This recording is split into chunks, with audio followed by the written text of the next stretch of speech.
नमस्कार, Navbharat times online पर आप सभी का स्वागत है। आपके साथ मैं हूं विनीत त्रिपाठी। राजस्थान में नए मुख्यमंत्री भजनलाल के बनने के बाद बीजेपी का अगला मिशन अब नए मंत्रिमंडल को लेकर है।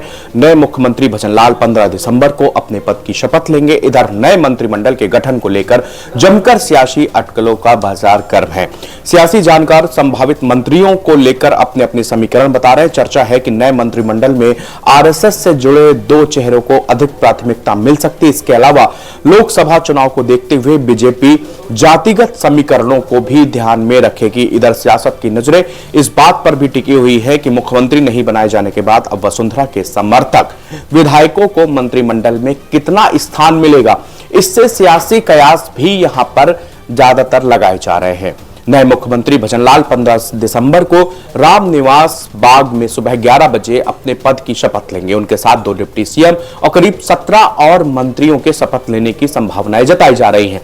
माना जा रहा है कि जिस तरह बीजेपी ने संघ और संगठन से जुड़े हुए भजनलाल को मुख्यमंत्री चुनकर सबको चौंकाया है, वैसे ही मुख्य मंत्रिमंडल में भी राष्ट्रीय स्वयंसेवक संघ यानी कि आरएसएस से जुड़े हुए पार्टी के विधायकों को प्राथमिकता मिल सकती है। इसको लेकर सियासी अटकलें चर्चा में हैं। बीजेपी की पूर्व मुख्यमंत्री वसुंधरा राजे के रहते हुए नए चेहरे भजनलाल को मुख्यमंत्री बनाया गया। हालांकि उन काम को ये काम जटिल था, लेकिन बीजेपी ने रक्षा मंत्री राजनाथ सिंह को भेजकर विशेष रणनीति के तहत इसको अंजाम भी दिया। ऐसे में अब सियासी सवाल उठ रहा है कि अब मंत्रिमंडल पे वसुंधरा खेमे के विधायकों को तवज्जो मिलेगी। ऐसे में राजनाथ सिंह की ओर से वसुंधरा को उनके समर्थकों को मंत्रिमंडल में मौका देने का आश्वासन दिए जाने के कयास भी लग रहे हैं। वहीं दूसरी ओर यह भी सियासी गलियारों में चर्चा है कि बीजेपी वसुंधरा राजे के समर्थक विधायकों को शायद ही मौका दे। कयास है कि वसुंधरा समर्थकों के मंत्री बन जाने पर मंत्रिमंडल में अनावश्यक हस्तक्षेप कर सकती है, जो शायद पार्टी की हाईकमान को मंजूर ना हो। सियासत में चर्चा है कि जिस तरह बीजेपी ने मुख्यमंत्री के रूप में नए चेहरे भजनलाल को मौका दिया, वैसे ही विधायकों के नए चेहरे को भी मंत्रिमंडल पे मौका मिल सकता है। यह विधायक गृह मंत्री की दौड़ में, अगर हम बात करें मंत्री की दौड़ में संभावित चेहरों को लेकर अटकलें लगाई जा रही हैं। इसमें दिया कुमारी, बाबा बालकनाथ, किरोड़ी लाल मीणा, राजेंद्र राठौड़ और सतीश पुनिया को लेकर चर्चा ज्यादातर की जा रही। भले ही राठौड़ और पुनिया चुनाव हार गए हैं, लेकिन अनुभव के मामले में दोनों नेता काफी आगे हैं। ऐसे में विधानसभा चुनाव के दौरान दोनों ने काफी मेहनत भी की थी। इसको लेकर पार्टी नजरअंदाज नहीं कर सकती। इसको लेकर बीजेपी राठौड़ और पुनिया को गृह मंत्री के तौर पर बड़ी सौगात यहां पर दे सकती है।